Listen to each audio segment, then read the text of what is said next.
Welcome to my space of make-believe. We are currently reading Siddhartha by Hermann Hesse.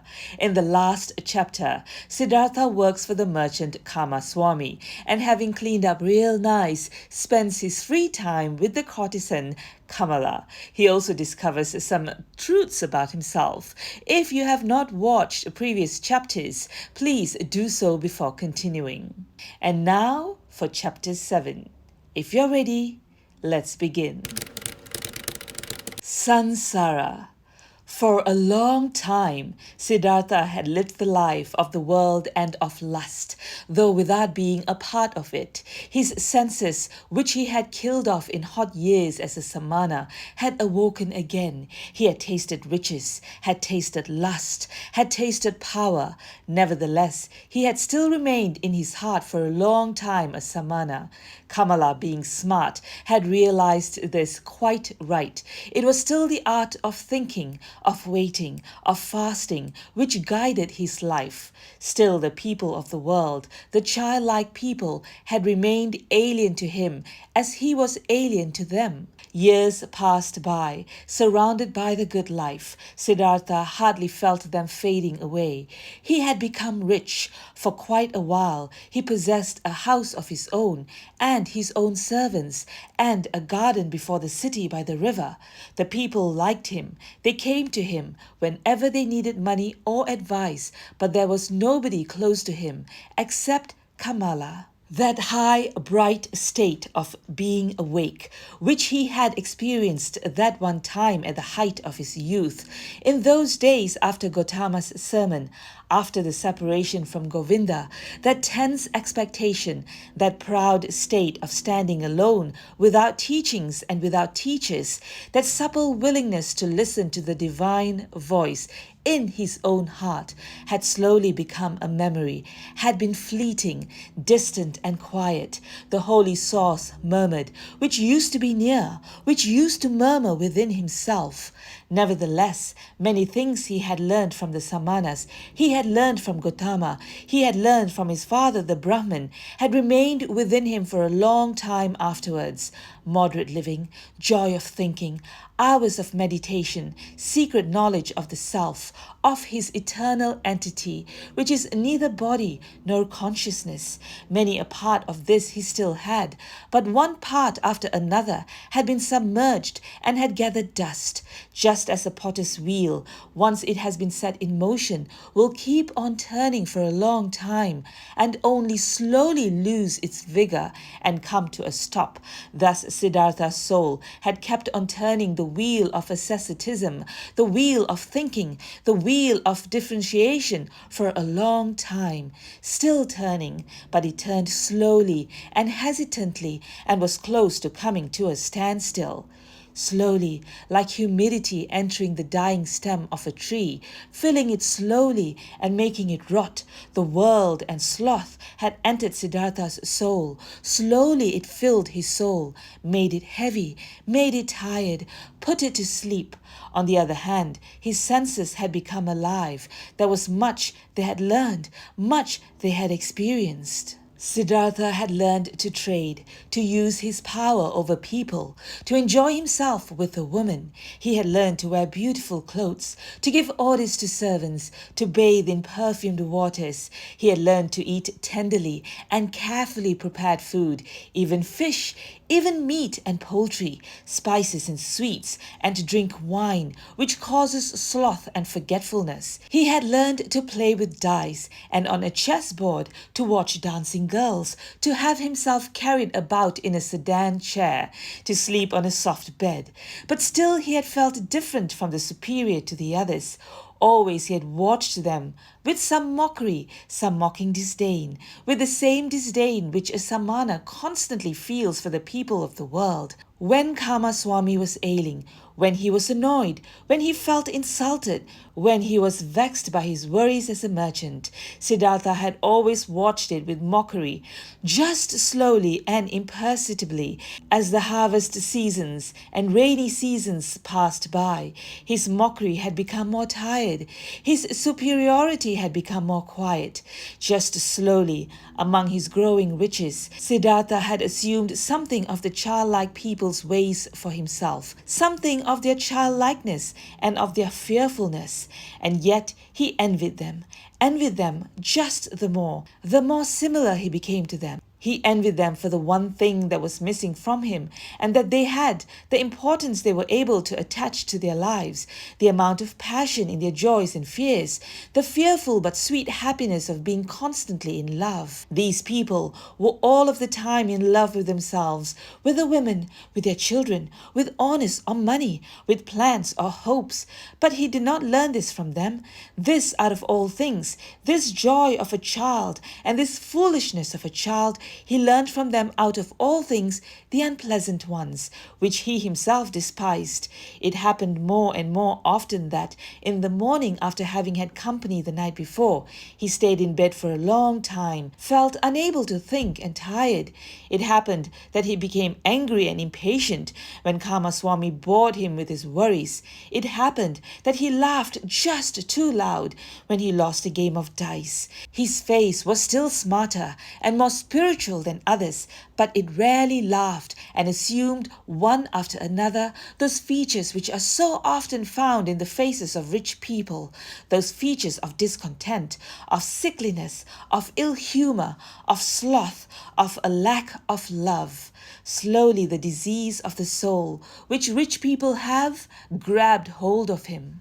Like a veil, like a thin mist, tiredness came over Siddhartha, slowly getting a bit denser every day, a bit murkier every month, a bit heavier every year. As a new dress becomes old in time, loses its beautiful color in time, gets stains, gets wrinkles, gets worn off at the seams, and starts to show threadbare spots here and there. Thus Siddhartha's new life, which he had started after his separation from Govinda, had grown old, lost color and splendor as the years passed by, was gathering wrinkles and stains, and hidden at bottom, already showing its ugliness here and there. Disappointment and disgust were waiting.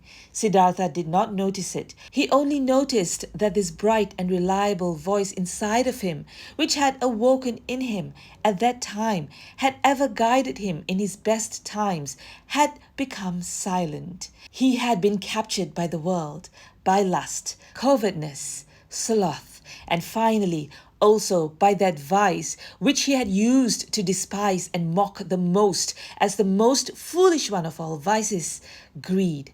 Property, possessions, and riches also had finally captured him. They were no longer a game and trifles to him, had become a shackle and a burden. In a strange and devious way, Siddhartha had gotten into this final and most base of all dependencies by means of the game of dice. It was since that time, when he had stopped by a Samana in his heart, that Siddhartha began to play the game for money and precious things, which he at other times only joined with a smile and casually as a custom of the childlike people, with an increasing rage and passion. He was a feared gambler, few dared to take him on. So high and audacious were his stakes. He played the game due to a pain of his heart. Losing and wasting his wretched money in the game brought him an angry joy. In no other way he could demonstrate his disdain for wealth, the merchant's false god, more clearly and more mockingly. Thus he gambled with high stakes and mercilessly, hating himself, mocking himself, won thousands, threw away thousands, lost money, lost jewelry, lost a house in the country, won again, lost again. That fear, that terrible and petrifying fear, which he felt while he was rolling the dice, while he was worried about losing high stakes, that fear he loved and sought to always renew it, always increase it, always get it to a slightly higher level, for in this feeling alone, he still felt something like happiness, something like an intoxication, something like an elevated form of life in the midst of his saturated, lukewarm, dull life. And after each big loss, his mind was set on new riches, pursued the trade more zealously, forced his debtors more strictly to pay, because he wanted to continue gambling, he wanted to continue squandering, continue demonstrating his disdain of wealth. Siddhartha lost his calmness when losses occurred, lost his patience when he was not paid on time, lost his kindness towards beggars, lost his disposition for giving away and loaning money to those who petitioned him. He who gambled away tens of thousands at one roll of the dice and laughed at it, became more strict and more petty in his business, occasionally dreaming at night about money. And whenever he woke up from this ugly spell, whenever he found his face in the mirror at the bedroom's wall to have aged and become more ugly, whenever embarrassment and disgust came over him, he continued fleeing, fleeing into a new game, fleeing into a numbing of his mind, brought on by sex, by wine. And from there, he fled back into the urge to pile up and obtain possessions. In this pointless cycle he ran, growing tired, growing old, growing ill. Then the time came when a dream warned him. He had spent the hours of the evening with Kamala in her beautiful pleasure garden. They had been sitting under the trees, talking, and Kamala had said thoughtful words, words behind which a sadness and tiredness lay hidden. She had asked him to tell her about Gautama, and could not hear enough of him, how clear his eyes, how still and beautiful his mouth, how kind his smile, how peaceful his walk had been. For a long time, he had to tell her about the exalted Buddha, and Kamala had sighed and had said, "One day, perhaps soon, I'll also follow that Buddha. I'll give him my pleasure garden for a gift and take my refuge in his teachings." But after this, she had aroused him and had tied him to her in the act of making love with painful fervor, biting and in tears, as if once more she wanted to squeeze the last sweet drop out of this vain, fleeting pleasure. Never before it had become so strangely clear to Siddhartha how closely lust was akin to death, that he had lain by her side, and Kamala's face had been close to him, and under her eyes and next to the corners of her mouth he had, as clearly as never before, read a fearful inscription, an inscription of small lines, of slight grooves, an inscription reminiscent of autumn and old age, just as Siddhartha himself, who was only in his 40s, had already noticed here and there grey hairs among his black ones. Tiredness was written on Kamala's beautiful face, tiredness from walking a long path which has no happy destination, tiredness and the beginning of withering and concealed, still unsaid, perhaps not even conscious anxiety, fear of old age, fear of the autumn, fear of having to die. With a sigh, he had bid his farewell to her, the soul full of reluctance and full of concealed anxiety. Then Siddhartha had spent the night in his house with dancing girls and wine, had acted as if he was superior to them towards the fellow members of his castle, though this was no longer true, had drunk much wine and gone to bed a long time after midnight, being tired and yet excited, close to weeping and despair, and had for a long time sought to sleep in vain, his heart full of misery which he thought he could not bear any longer, full of a disgust which he felt penetrating his entire body, like the lukewarm, repulsive taste of the wine, that just too sweet, dull music, the just too soft smile of the dancing girls, the just too sweet scent of their hair and breasts. But more than by anything else, he was disgusted by himself, by his perfumed hair, by the smell of wine from his mouth, by the flabby tiredness and listlessness of his skin, like when someone who has eaten and drunk far too much vomits it back up again with agonizing pain and is nevertheless glad glad about the relief. Thus this sleepless man wished to free himself of these pleasures, these habits, and all of this pointless life and himself, in an immense burst of disgust. Not until the light of the morning and the beginning of the first activities in the street before his city house, he had slightly fallen asleep, had found for a few moments a half unconsciousness, a hint of sleep. In those moments he had a dream. Kamala owned a small, rare singing bird in a golden cage. Of this bird he dreamt. He dreamt this bird had become mute, who at other times always used to sing in the morning, and since this aroused his attention, he stepped in front of the cage and looked inside.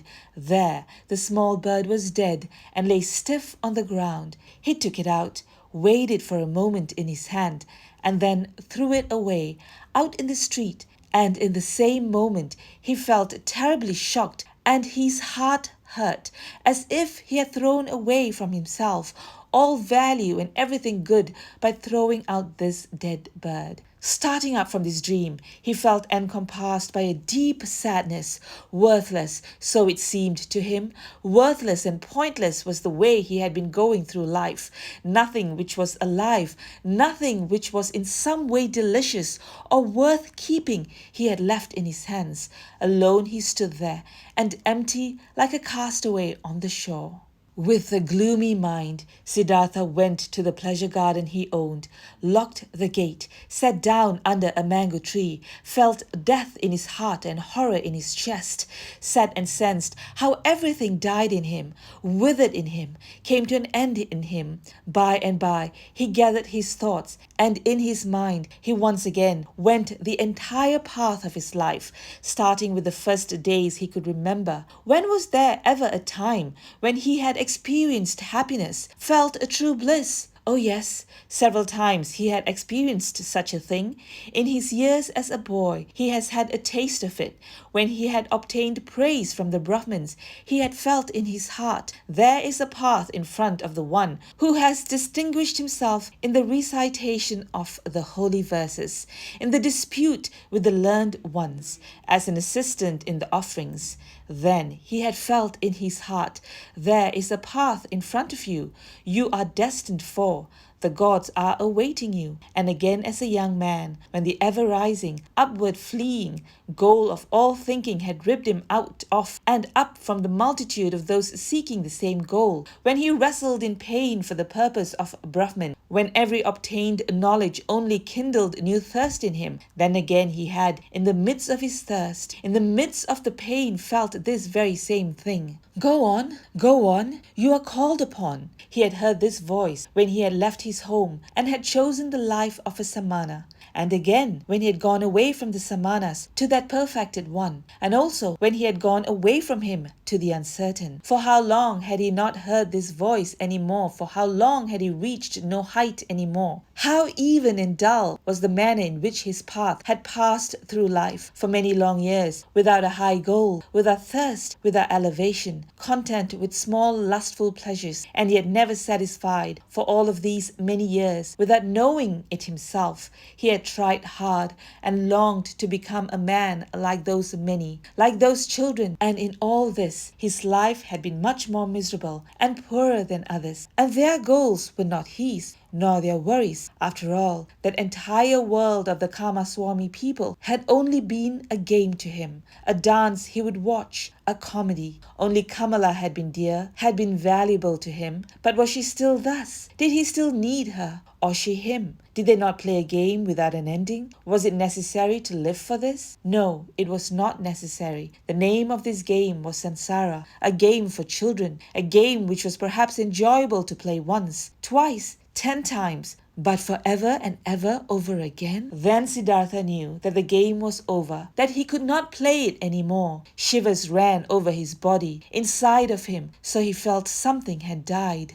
That entire day, he sat under the mango tree, thinking of his father, thinking of Govinda, thinking of Gautama. Did he have to leave them to become a Kamaswami? He still sat there when the night had fallen. When looking up, he caught sight of the stars. He thought, Here I'm sitting under my mango tree in my pleasure garden. He smiled a little. Was it really necessary? Was it right? Was it not as foolish game that he owned a mango tree, that he owned a garden? He also put an end to this. This also died in him. He rose, bid his farewell to the mango tree, his farewell to the pleasure garden. Since he had been without food this day, he felt strong hunger and thought of his house in the city, of his chamber and bed, of the table with the meals on it. He smiled tiredly, shook himself, and bid his farewell to these things. In the same hour of the night, Siddhartha left his garden, left the city, and never came back. For a long time, Kamaswami had people look for him, thinking that he had fallen into the hands of robbers. Kamala had one look for him. When she was told that Siddhartha had disappeared, she was not astonished. Did she not always expect it? Was he not a Samana, a man who was at home nowhere, a pilgrim? And most of all, she had felt this the last time they had been together, and she was happy, in spite of all the pain of the loss, that she had pulled him so affectionately to her heart for this last time, that she had felt one more time to be so completely possessed and penetrated by him. When she received the first news of Siddhartha's disappearance, she went to the window, where she held a rare singing bird, captive in a golden cage. She opened the door of the cage, took the bird out, and let it fly. For a long time she gazed after it, the flying bird. From this day on, she received no more visitors and kept her house locked. But after some time, she became aware that she was pregnant from the last time she was together with Siddhartha. The end of chapter 7. So Siddhartha says goodbye to another lifestyle, another life. Where will his search take him next? We'll find out in the next chapter. Join me then. I would love to have you for company. Please like and subscribe and hit the bell so you'll know when the next chapter is ready. Thank you so much for joining me today. Till next time, go grab a book to read or a pen to write and let your imagination take you anywhere. Be anyone, do anything.